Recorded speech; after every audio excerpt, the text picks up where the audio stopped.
guys, welcome back to FKJ's Loud Thought. I hope we got started on a very good note. So today, I just want to talk about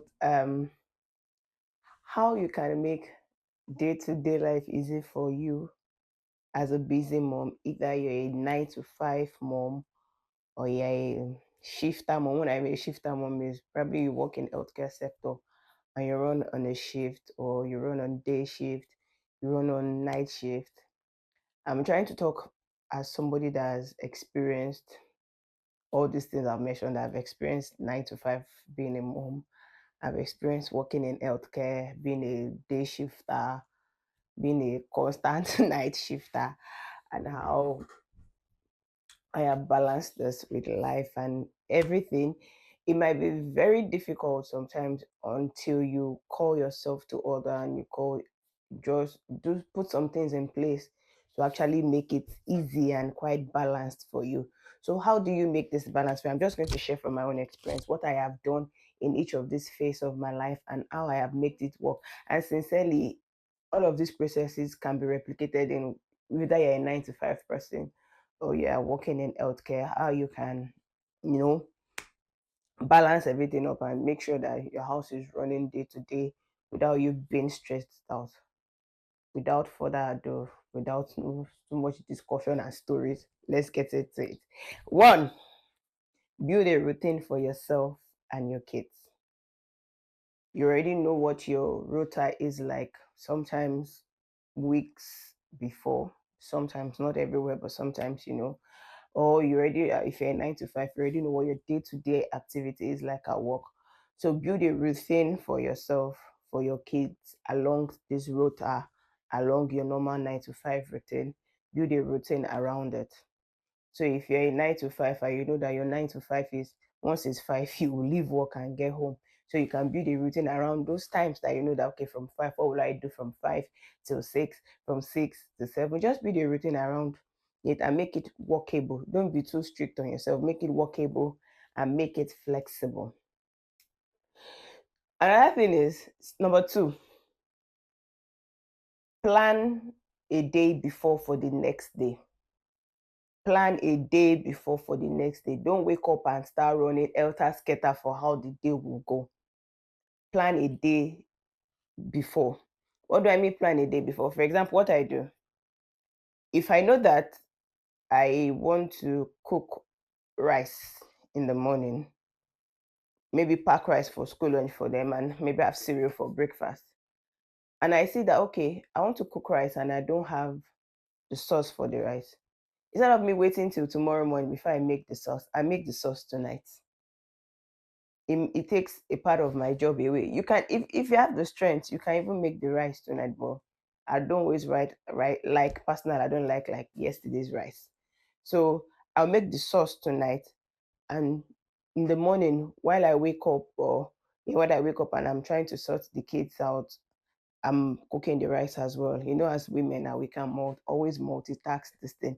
So you plan a day before, not just cooking, even down to the clothes you are going to be wearing, down to the clothes your kids are going to be wearing, uniforms up to underwears, all stacked up together for each child. Shirts, maybe shirt, skirt, singlet, and tights or socks, shoes. Pack them all together in the place before you go to bed. Even your own clothes, down to your underwear. I'm very serious. It makes it really, really easier. Down to the underwear you're going to wear. Put them up. What I usually do is I got this big basket. I have one in my room. I have one in my kitchen. It's not the regular laundry basket, is for stacking up the clothes we want to wear tomorrow for each person. So I stack this up in the basket. This person's own in the basket, this person's own in the basket, my own in the basket in my room. So that when everybody wake up tomorrow morning and while we are getting all I need to just get in the basket, bring it out, and everybody is getting ready at the same time. It makes it really, really easy. I'm very sincere. Even down to underwear, very important. Thirdly, cook in bulk. Bulk cooking, oh, say for all of you that like fresh food all the time. Me too, like I said, I don't like stale rice anyway. Stale white rice. I can eat jollof rice, fried rice. I can eat frozen fried rice, frozen jollof rice, but frozen white rice, I really do not like it. So it's personal preference. But bulk cook, I beg. It saves you a lot of time and a lot of energy.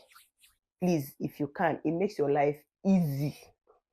Bulk cook, and if you can even portion in out there, if you can portion in a way that you just go to your fridge, take the one you need for the day and get out.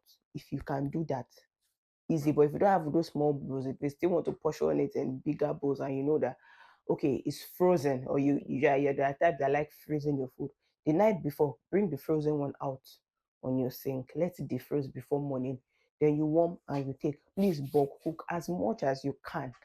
Bulk cook, it makes your life easy. And I don't know how I can emphasize on that. So be it a 9 to 5 mom, be it a shifter mom, day shift, night shift, bulk cook. In the light of bulk cooking too, shop in bulk. Don't go and buy 2 pieces of pepper today. Tomorrow you're buying 2 pieces of plantain. You're now working. You know, sometimes the thought of going to shop self can be stress on its own. So shop in bulk. If it's once a month that you want to be shopping, do it. If it's twice a month, do it. Shop in bulk. And when you shop in bulk, it helps you to even plan your bulk cooking. And another thing, so that's number 3. Number 4 is do your meal prep for the week. It should be even your meal prep that would help you bulk cook. Do your meal prep for the week. Sometimes in the week you might never know what to cook. But when you have done your meal prep for the week, you can follow it. Sometimes you might not be able to follow it, but at least it gives you option of what you have on the meal prep for the week. So when you do your meal prep for the week, you see that on Monday, this is what you have for breakfast, lunch, and dinner. So probably you have bread and egg for breakfast. For lunch, you have moi moi and vegetable, moi moi and fish. For supper, maybe you have amala and ewedu. Just do it whichever way you can, like that, and just make sure that your food is nutritious as well. And if you don't know how to do meal prep, I think there are quite a lot of people on social media space that do that. I think CCMA has like a book for that also. So if you can tap into that kind of resource, please do it. So bulk cook, bulk shop. It helps you, it saves you a lot of things.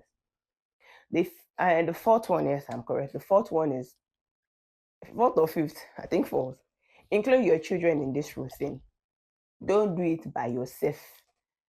Stop thinking that, oh yeah, you move your clothes, but you take the clothes from them. You be the one to go and put in the laundry basket. You remove your shoes. You be the one to take the shoes. Include them. Oh yeah, as you're coming to take off your uniform to the laundry basket, take your school shoe to the shoe rack. Even for the ones that can wear their clothes already, before they go to school in the morning, you have put the clothes they want to wear after school down on the bed. So your day wear or your play wear is on the bed. Change, just include them and make them responsible at the same time. You're not a Kogan. I know you're a super mom, but me are not a Kogan. Cannot be doing everything, running the scatter, and think that you will not get tired. So bulk. I'm sorry, include your children in this. I was a bit distracted because I was saying something on my screen. I didn't know what it was. I thought the video had paused. The fifth one is clean your house on the go. Don't wait for the big, deep cleaning day. Don't let your house be looking like how do I put it now? Like you're the only one that have 500 children every time. Clean your house on the go. As they are finishing their play area for that day, clean it up. And like I said, include them. So yeah, you pack the blocks back in the block bag, do this, do that, clean it up so that when you wake up in the morning and you come down to your sitting room, at least it looks tidy and it's not making you feel overwhelmed. Because sometimes when you come down to your system and everywhere looked already messed up, you're already tired before you start the day, if you get what I mean. So clean as you go. Even while you are cooking in the kitchen, wash your plate as you are cooking, wipe your kitchen bench down as you are cooking, clean on the go, so that at the end of the day there's not so much task for you to do at the end of the day. Another thing, that's 5. Number 6, what I used to do is I write. You know, I've said it before on one of my videos that I set alarm for everything. I write for everything. I got fridge magnets. So I write in papers and I paste them on the fridge. Even my children bring letters from school for certain event and certain day, because if you think you can keep everything in your head, maybe me sha, if I think I can keep everything in my head, sometimes I end up forgetting. So I buy fridge magnets, I paste them on the fridge, so that at least when I want to pick something from the fridge, I see, oh, this event is so so so day, okay, and the moment the event is on, I take it off and I bin the paper. So right, put it in strategic places that you can see.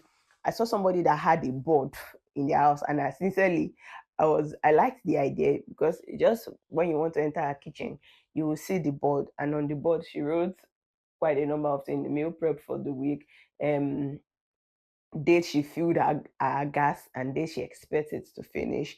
Um, so it just helps you plan a lot of things when you can see things, when you write things down visually and you can see it. So like for her, the board works.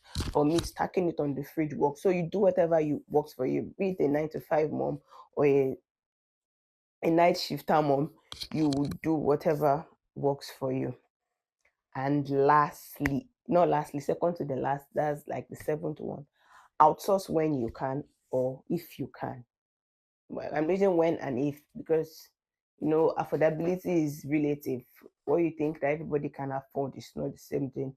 So for some people, they can afford to have cleaners every week, or some people can only afford to have cleaners once in a month. So outsource when you can. So if you feel like you're really tired, you're overwhelmed, and you cannot clean, outsource it when you can and if you can. If it's even food, bulk cooking, and you can pay people that bulk cook for people, outsource it when you can. So these are things that have worked for me as a mom that has as a 9 to 5 mom. I have been a 9 to 5 mom. I have been a long day shifter mom. I have been a night shifter mom, and I'm just talking from the experience of these phases of my life that I've gone through, and how I have kept things work for me easily and better, run my day-to-day activity with this thing. And another thing that I did not mention is plan your day ahead, like with time. Aside having to know that, okay, this is the food we want to eat, plan it with time and do it with your husband or your wife.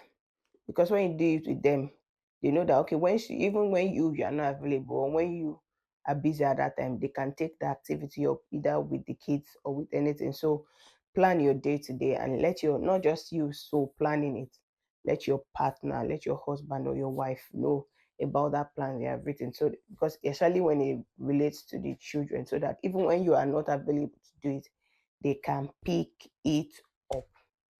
And the very last one is, you pray to God and ask God for grace and strength to carry all of this out. So I hope this will help at least one mom, one 9 to 5 mom, or one long day shifter mom, or one night shifter mom. I hope that this will help you. See you in my next. Until then, bye.